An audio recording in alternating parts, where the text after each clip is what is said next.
ഈ സോളാർ നമ്മളെല്ലാം കേൾക്കുന്നതുമാണ്, കാണുന്നതുമാണ്, നമ്മുടെയൊക്കെ വീടുകളിലോ അല്ലെങ്കിൽ സ്ഥാപനങ്ങളിലൊക്കെ ഉണ്ടാവും. നമ്മുടെ നാട്ടിൽ പലരും കൺഫ്യൂസ്ഡാണ്.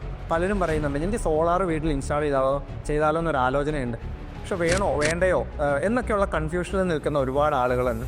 അപ്പോൾ നമുക്കൊരു സോളാർ വീട്ടിലോ ഓഫീസുകളിലോ ഇൻസ്റ്റാൾ ചെയ്യണമെന്നൊരു പ്ലാൻ വന്നു കഴിഞ്ഞാൽ നമ്മൾ ചെയ്യേണ്ടത്, നമ്മളത് കൃത്യമായിട്ടും ആ സോളാർ മേഖലയിൽ എക്സ്പീരിയൻസ് ഉള്ള കൺസൾട്ടൻസ് ഉണ്ട് ധാരാളം, അല്ലെങ്കിൽ ഈ സോളാർ മേഖലയിൽ തന്നെ ചെയ്യുന്ന നല്ല നല്ല കോൺട്രാക്ടേഴ്സ് ഉണ്ട്, എൻജിനീയേഴ്സ് ഉണ്ട്. അപ്പോൾ ഇങ്ങനെയുള്ള ഏതെങ്കിലും സ്ഥാപനത്തിൻ്റെ അല്ലെങ്കിൽ ആളുകളുടെ സപ്പോർട്ട് എടുക്കുക.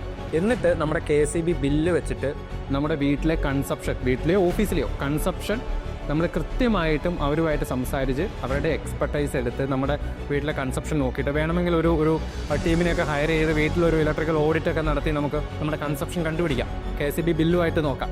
എന്നിട്ട് ഇത് സോളാറിലേക്കുള്ള ഇൻവെസ്റ്റ്മെൻറ്റ് നമുക്ക് എത്ര നാളുകൊണ്ട് അതിൻ്റെ ഒരു ROI വരും, നമ്മുടെ സോളാർ വെച്ച് കഴിഞ്ഞാൽ കൃത്യമായിട്ടുള്ള ഒരു റിട്ടേൺ കിട്ടുന്ന രീതിയിലുള്ള കൺസപ്ഷൻ നമ്മുടെ ഇടത്ത് നമ്മുടെ ഫെസിലിറ്റിയിൽ ഉണ്ടോ എന്ന് നോക്കി വേണം നമ്മൾ ഈ സോളാർ ഇൻസ്റ്റാളേഷൻ പ്ലാൻ ചെയ്യാൻ. അതിനകത്ത് കൺഫ്യൂസ്ഡ് ആയിട്ട് നിൽക്കേണ്ട ഒരു കാര്യമില്ല.